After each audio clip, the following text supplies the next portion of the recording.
Assalamualaikum warahmatullahi wabarakatuh. Bismillahirrahmanirrahim. Wassalatu wassalamu ala Rasulillah wa ala alihi washabihi wa mawalah. La haula wala quwata illa billah. Amma ba'da. A'udzu billahi minasyaitonir rajim. Bismillahirrahmanirrahim. Ya ayyuhalladzina amanu taqullaha wabtaghu ilaihil wasilah wa jahidu fi sabilihi la'allakum tuflihun. Amma ba'da. Para salikin, sahabat, kolega, jamaah, seizin guru, mari kita melanjutkan ngaji kita kitab Minhajul Abidin. Terlebih dulu mari kita bersyukur alhamdulillahirabbil alamin ala kulli halin wa nikmatin, dan bersalawat Allahumma shalli ala sayyidina Muhammad wa ala alihi washabihi. Para salikin, mari kita lanjutkan hal ketiga, hal pokok yang ketiga menyangkut lisan adalah wa qallal alif fi hadzal kitab wal bihima bi ulumiha fid darain amin ya rabbal alamin. A'udzubillahi minasyaitonir rajim. Bismillahirrahmanirrahim.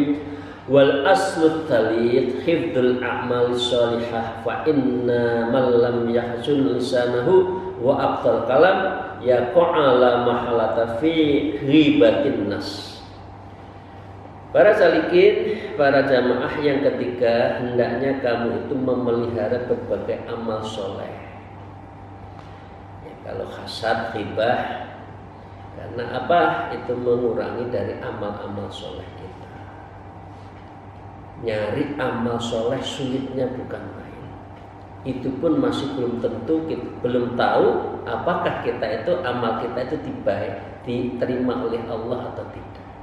Nah, gitu loh, kita itu sukanya kok hasad, kok ghibah. Berarti ada transfer of pahala. Jadi pahalanya itu yang dighibahi pindah kepada kita.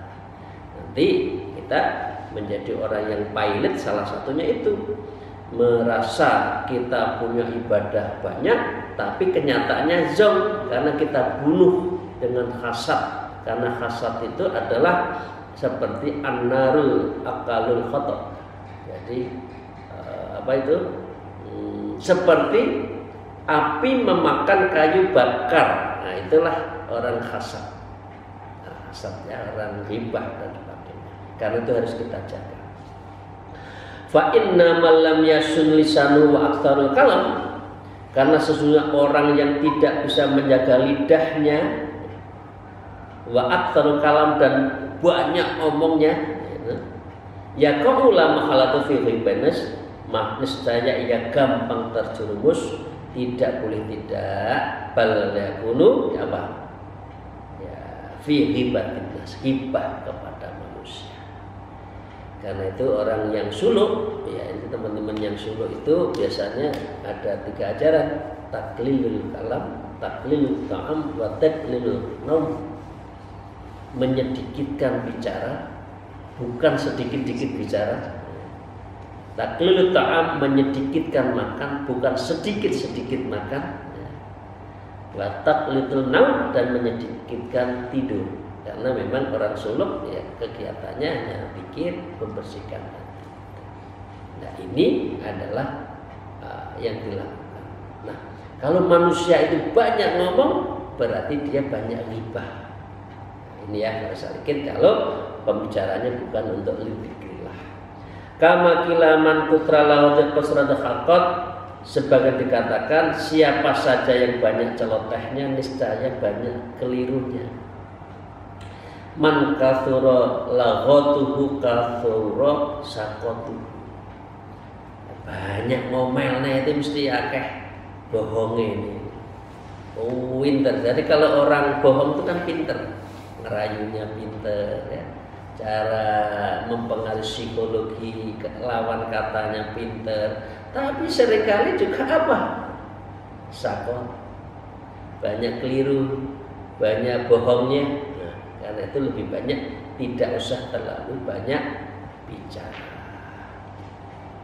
Kemudian Imam Ghazali menerangkan tentang ghibah. Wal ghibatu hiya sa'iqatul muhlikatul litta'at ala makila. Ghibah itu sebagaimana petir yang merusak kepada berbagai ketaatan. Tapi sekalian punya rumah ada petir, rumahnya rusak. Dia bangun sekian banyak rusak. Panjenengan punya amal banyak, ghibah, hasad, terbakar nggak amalnya?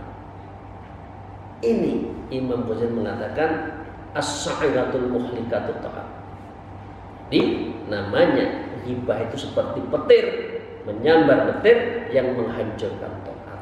Alamakila sebagaimana pendapat inna mislamayyat yahtabun nas mislaman nasaba munjanifa fawajarni bihi hasanatin sarqan wa gharban yaminan wasima.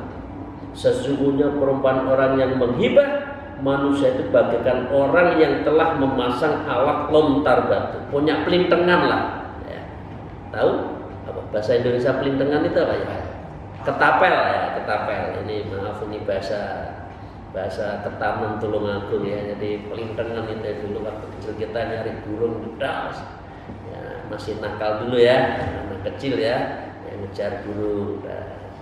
Ada apa jambunya tetangga dipelintang jatuh, mangganya jatuh. Itu kan di pondok begitu ya. Ya karena itu saya mohon maaf ya, nakal juga waktu kecil. Ya. Saat tertentu saya nakal, ini cerita sedikit tidak apa-apa ya.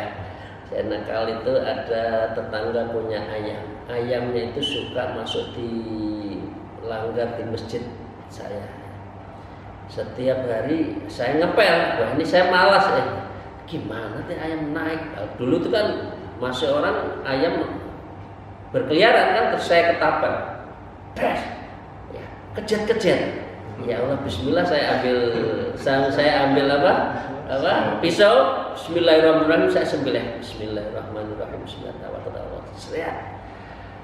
Ya saya masih umur berapa ya, SD kelas 6. Nah saya persembahkan kepada tetangga ibu itu tadi masuk di masjid. Saya ketapel akan mati, saya sembah, monggo dimasak yang enak. Ya Allah, dari cara akhirnya tetangga apa itu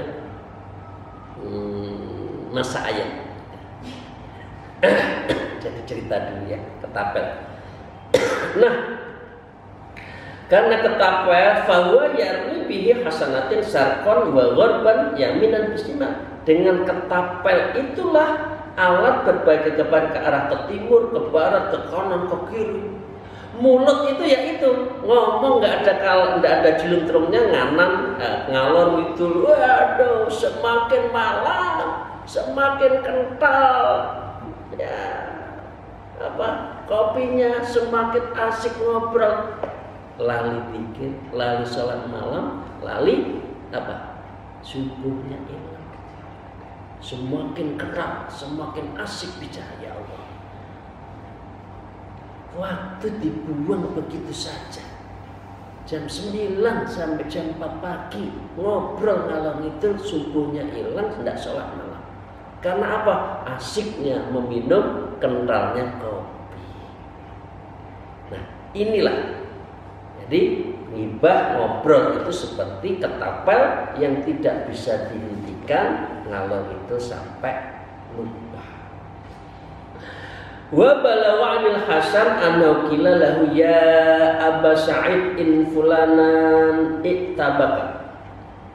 Dan juga diceritakan dari Imam Abu Hasan, wahai Abu Sa'id, sesungguhnya si fulan telah menghibah Anda. Itu hibah. Misalkan Bapak Ibu sudah dihibahin, apa yang seharusnya dilakukan?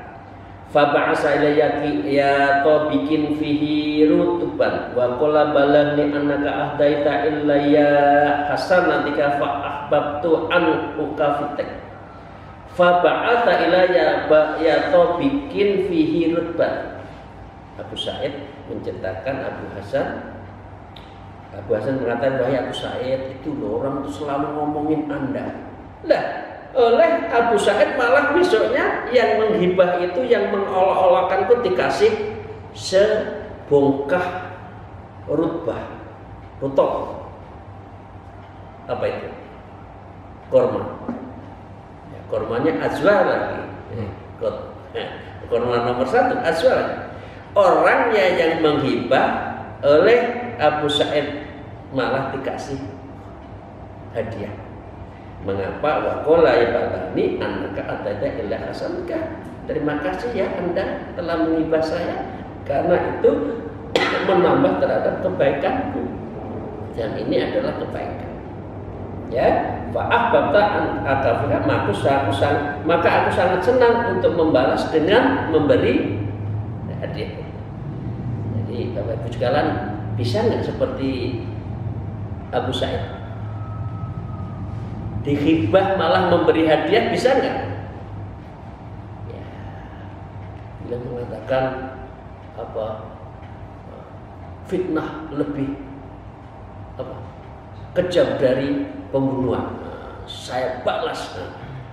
Manusia pada umumnya begitu, dihibah malah marah. Kalau Ibnu Abu Sa'id enggak, malah yang menghibah dikasih hadiah. Wah, Anda memberi hadiah saya, kebaikan kepada saya, dan amal saya lebih baik. Ini hadiah, ini masalah qalbun, ini masalah fuada, ini masalah basyirah. Kalau hatinya bersih, dia tidak akan terkurangi sedikit pun kalau orang menghibah. Biarkan aja. Orang menyanjung juga tidak lupa diri. Itu adalah orang yang sudah terjaga hatinya. Biarkan ya. Ini bisa kita contoh ya. Kita lihat, tulis saja. Siapa yang menghibah kepada saya? Di grup itu kan ada ya. Grup itu yang ngolok-ngolok kita atau ngolok itu, kritik itu kan banyak. Udah kirim aja, kirimi hadiah-hadiah. Ini gimana sih? Orang saya musuhin kok malah dikasih hadiah. Ini baru ini namanya ahsanul khuluq. Ini sebaik-baik khuluq, sebaik-baik akhlak itu. Kalau kita kadang-kadang kan dibaliknya, marah dan sebagainya. Ini kita senyum aja, dibicarakan yang jelek-jelek senyum saja, nyantai aja. Ya. Seperti halnya wadukiratul ghibah inna Ibnu Mubarak, ghibah sebagaimana yang Ibnu Mubarak katakan, faqalu, ya begitu. Faqala, beliau berkata, lau kunta mutaban ahadan la akhtabtu ummi li annaha akhaqqa bi hasanati. Seandainya aku menjadi seorang penghibah seseorang, pasti aku akan menghibah ibuku, karena sesungguhnya ibuku lebih berhak terhadap kebaikan-kebaikan. Artinya jangan hibah. Menghibah itu adalah sebagaimana kita membicarakan terhadap kejelekan-kejelekan ibu kita. Mau toh kita semua itu menjelek-jelekan orang tua kita? Buatan kan? Enggak mau. Nah, karena itu enggak usah hibah. Karena sesungguhnya al-muslimu min salimal muslimun min lisani wa yadihi. Seorang muslim adalah seorang yang terhadap seorang muslim lainnya adalah yang selamat dari gangguan lisan dan tangannya. Jadi nggak usah itu ya. Ini Bapak Ibu sekalian, kita nggak usah ghibah lah. Karena apa? Bismillahirrahmanirrahim. Di hadis lain juga sebutkan man nali ma baina li yaibi wa ma baina rizlahi adman lahul jannah. Barang siapa yang bisa memberikan jaminan kepadaku apa yang di antara dua janggutnya, ini ada kumis, ada janggut ya, dan kedua kakinya, maka kuberikan kepadanya jaminan masuk surga. Ya. Adman lahul jannah. Jadi dengan demikian menjaga mulut itu penting, karena itu sedekah. Disebutkan lain adalah, ya ini kemarin tadi sudah saya bacakan ya, fal yakul khairan aw yasmut wa man kana yu'minu billahi wal yawmil akhir, ya falyakul khairan aw liyasmut. Bicara yang baik atau lebih baik diam. Ini ya, karena itu sama dengan menjelek-jelekan sesama kita, apalagi orang tua kita. Saya lanjutkan, wa dzukira annahu fatahatiman asamu lailatal qiyam fa'airatu wa zaujatuhu. Ini citrakan Syekh Hatim Asyam, ahli sholat malam. Pada saat tertentu sholat malamnya terlupa. Malah beliau akhirnya dimarahi oleh istrinya. Dimarahi oleh istrinya. Bapak itu biasanya sholat malam, ini kok nggak sholat malam? Ngapain aja? Makan makanan apa yang sehingga kamu tidak bisa bersolat malam? Ada yang haramkah? Kira-kira gitu kan? Karena teorinya kalau banyak yang haram, sholat wajibnya mesti males. Kalau banyak yang subhat, maka sholat sunatnya itu biasanya males. Itu kunci aja. Kalau panjangan saat saya gelem dan kita masih mau dengan yang subhat, nggak mau ngamalin yang sunat. Kalau masih yang haram, biasanya juga sulit untuk melakukan ibadah-ibadah yang mahdhah, yang wajib. Nah, Syekh Hatim diomelin oleh istrinya. Maaf ibu-ibu, saya tidak marah ya. Ada nggak ibu yang tidak suka marahin suaminya? Ada nggak orang perempuan yang tidak ngomel pada suaminya? Nggak ada. Tapi nggak apa-apa, itu memang dari suaminya. Ya kita dengarin, kita renungkan apa yang diomelin istrinya. Ya, nggak apa-apa. Faqala inna aqwaman sallu bil lailil barihata falamma asbahu nalu minni fatakunu sholatum yaumul qiyamati fi mizani. Ya, ini maaf ya. Sesungguhnya sekelompok orang yang telah melakukan sholat pada malam kemarin, lalu tatkala mereka telah menunggu waktu pagi, mereka mencaciku, maka jadilah sholat mereka itu di hari kiamat berarti dalam timbangan. Jadi untuk malam itu amal istrinya yang dia sholat malam tapi ngomel-ngomel kepada suaminya, nanti mizannya pindah kepada suaminya. Guyonannya ya, kalau dimarahi oleh istri diam aja ya. Para bapak-bapak ya, kalau dimarahin tidak apa-apa, dengarin, biasa. Ibu juga sebaiknya agar amalannya tidak berpindah ke suaminya, pahalanya ya lebih baik jangan marah-marah kepada suaminya. Ya. Ini maaf ya, maaf. Ini diceritakan betul loh ya, ini kitabnya ada. Jadi lebih baik saling mengingatkan dengan kebaikan. Wa tawassobis haq wa tawassobis sabr. Ya, istrinya salah diingatkan, suaminya salah diingatkan, tidak usah ngeroweng ngalor ngidul. Nanti kayak gembreng diseret, rewer gitu ya. Nah, jadi kita saling mengingatkan antara suami istri dengan cara yang baik. Oke, ini tentang tadi kita diminta untuk menjaga amal soleh kita agar tidak hangus. Nah, yang keempat, wal aslur robi as-salamatu min afatid dunya. Maka kita harus menjaga dari keselamatan bencana dunia, karena kita alhamdulillah bisa menjaga lisan. Alama qala Sufyan la takallama bilisanika ma tuksiru bihi asnaka. Janganlah engkau berbicara dengan lidahmu tentang sesuatu yang dapat memecahkan gigi-gigimu dengannya. Ya, memang lisannya enggak bertulang, giginya yang kuat, tapi kalah tajamnya dengan lidah kita. Ya. Wa qala al-akhar la tabsatanna lisanaka fayufsidu alaika sa'naka. Ulama lain berkata, janganlah kalian melebarkan lidahmu, maka hal itu bisa merusakkan kepribadianmu. Jadi etika, adab seseorang itu sangat penting. Salah satu kriteria adab adalah menjaga lisan, menjaga mulut kita untuk bicara yang baik. Kul khairan aw liyasmut. Apalagi kalau kita isi dengan zikir-zikir pada Allah, itu jauh lebih baik dan itu yang kita inginkan. Kemudian ada senandung, ada syair lagi.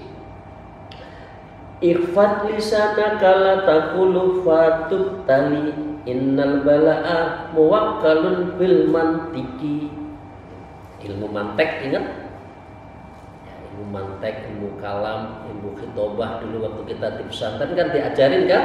Mantek, manteknya bagus. Logika, timbrenya, silogisme, nah, itu kan dulu kan. Nah itu kalau di pesantren disebut ilmu mantek. Jagalah lidahmu, ikhfat lisanaka, la taqulu fatubtali. Janganlah engkau berkata niscaya engkau terkena cobaan. Innal bala, karena sesungguhnya cobaan itu ya muwakkalan diwakili diakibatkan bil mantiki karena ucapan-ucapannya. Oke, itu ya. Ini benar ya, bagus ini. Syair ini bagus, bisa dijadikan DP ini.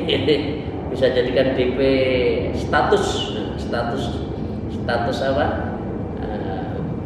HP-nya masing-masing ya. Saya ulang. Ikhfat lisanaka la taqulu fatubtala innal bala muwakkalun bil mantik. Jagalah lidahmu, jangan engkau berkata banyak, niscaya engkau akan terkena cobaan. Sesungguhnya cobaan itu diembankan kepada apa yang dia ucapkan. Bagus.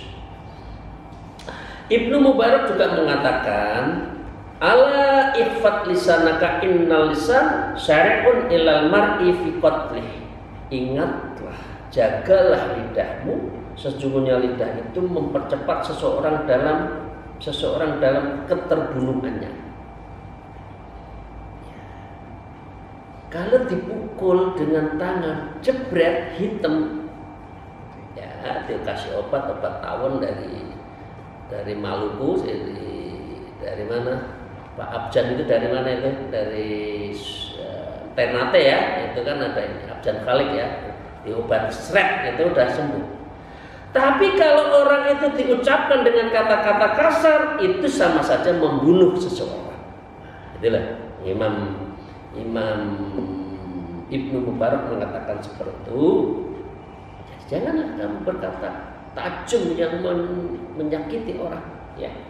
Wa innal lisan dalilul fu'ada yadullu rijal ala aqlihi. Dan sejujurnya lidah itu petunjuk hati yang dapat menunjukkan para lelaki atas akalnya. Jadi kalau orang laki-laki banyak yang bekerja pikir. Ini teori psikologi. Kalau saya salah mohon maaf ibu-ibu dan bapak-bapak. Orang laki itu mestinya yang bicara adalah akalnya. Kalau orang perempuan mulut dan hatinya. Mengapa? Ya, mengapa orang laki itu cenderung diam? Ya, kalau nggak penting nggak ngomong. Tapi kalau ibu perempuan sedikit-sedikit bicara, nah, itu memang dari sononya seperti ini. Ya, ini ilmu psikologinya seperti itu. Karena apa? Orang laki kalau berpikir keras, psikologinya tenang.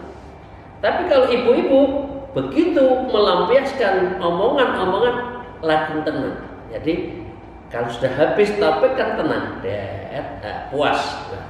Nah di sini menurut Syekh Ibnu Al-Mubarak seperti itu. Orang laki lebih banyak pakai akal.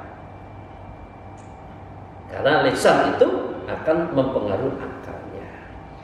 Wali Ibni Abil Abil Muti rahimahullah, begitu juga Abul Muti, ini tokoh-tokoh sufi semua, belum mengatakan lisanul mar'i laitun fi kamaini idza khuliya alaihi lahu ighara. Lidah seorang itu seperti singa yang dalam penyergapan. Wah, ini lebih keras lagi ya. Idza khuliya alaihi lahu ighara, apabila terlepas di atasnya maka ia memiliki peluang untuk menyerang.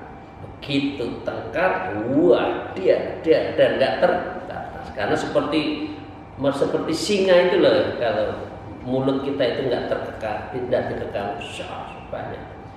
Fasulhu anil khana bili jami sumtu yakun laka min baliyatin sitrah.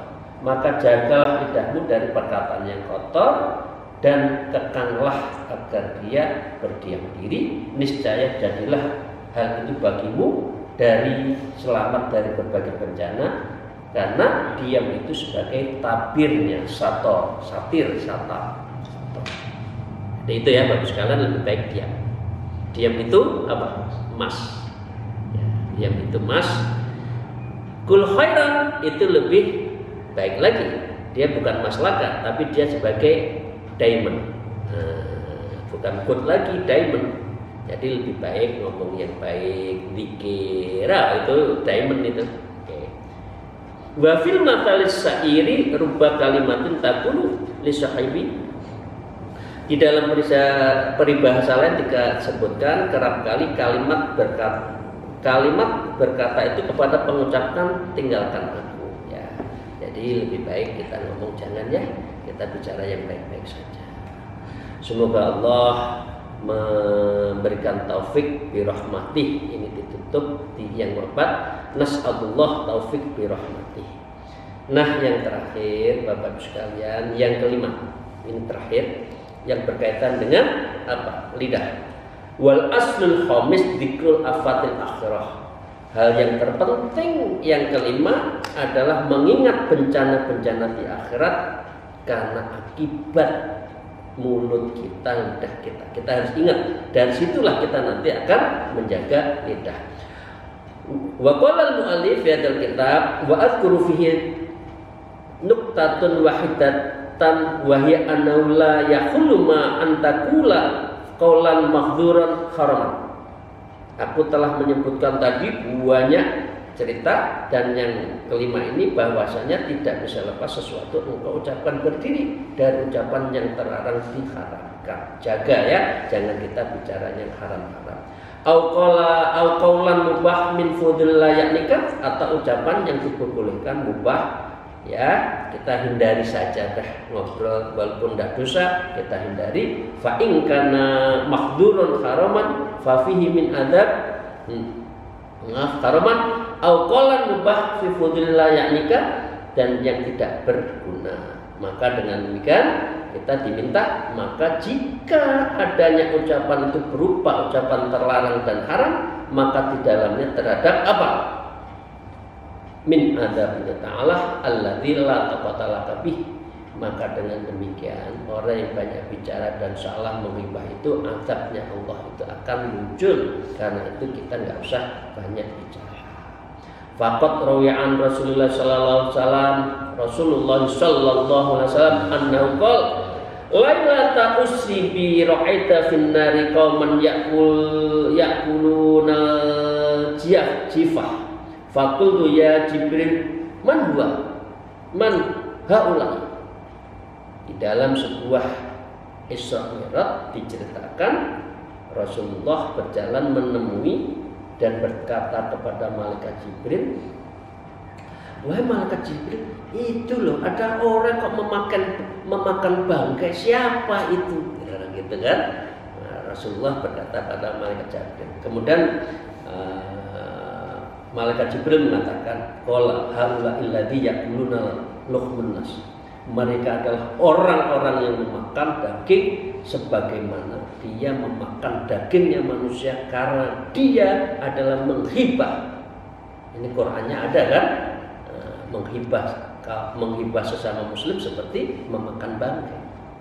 Jadi kalau Anda, kita, saya, ya ini bukan untuk siapa ya, semualah kita ini, kalau pekerjaannya masih menghibah, itu sama saja memakan daging sesama manusia bangkainya. Na'udzubillahi min dzalik, ya kita jaga. Nah, yang terakhir, walaqad qala sallallahu alaihi wasallam li al-Qur'an wa tulubul ilmi. Dan sungguh Nabi Muhammad Rasulullah sallallahu alaihi wasallam bersabda kepada Sayyidina Mu'adz, beliau mengatakan apa? Itta lisanaka an hamalul Qur'an wa tulubul ilmi. Potonglah lidahmu ya, mengenai para penghafal Quran dan penuntut ilmu. Jadi nggak usah diomongin, ikutin orang yang menuntut ilmu itu diikutin, nggak usah diomong, oh itu pintar ini ahli Quran, enggak. Jangan digunjing, ikuti saja bahwa kita ikut juga, bahkan kita ikut menghafal Quran dan menuntut ilmu. Ya, beliau mengatakan wala tumazzik an-nasu bisanak, janganlah engkau mencapik manusia itu dengan lidahmu. lidah itu seperti asad, seperti apa tadi, singa, ya. Fatumazziqaka kilabunat, niscaya akan mencapikmu seperti mencapiknya nanti kamu mencapik-capik apa? Akan mencapikmu anjing-anjing neraka. Maaf ya, ini hadis ya yang disampaikan kepada Sayyidina Muhammad. Lek apa? Jika kita banyak menghibah nanti kita itu di neraka dicapik-capik oleh anjing. Wah, rusak, dia tumbuh lagi, capik-capik lagi, cakar lagi, hancur. Kira-kira takut enggak ya? Takut kalau ingat. Kalau nggak ingat, merocos terus. Ya, itu ya Bapak sekalian ya. Mudah-mudahan kita bisa menjaga kita. Wa an Abi Kilab qala innahu fil ribah kharabal qalbi minal huda. Dari Ibnu Abi Kilabah beliau berkata, sesungguhnya di dalam bergibah terdapat keruntuhan hati dan hilangnya huda, petunjuk. Fas'alullah ta'ala ismatu min dzalika fi fadlih. Semoga Allah kita mohonkan agar menjaga hal itu dan memberikan kita sebaliknya, yaitu fadilah, barokah, maslahah fid dini wad dunya. Demikian, terima kasih. Akhirul kalam. Alhamdulillah, wallahu muwaffiq ila aqwamit thariq. Wassalamualaikum warahmatullahi wabarakatuh.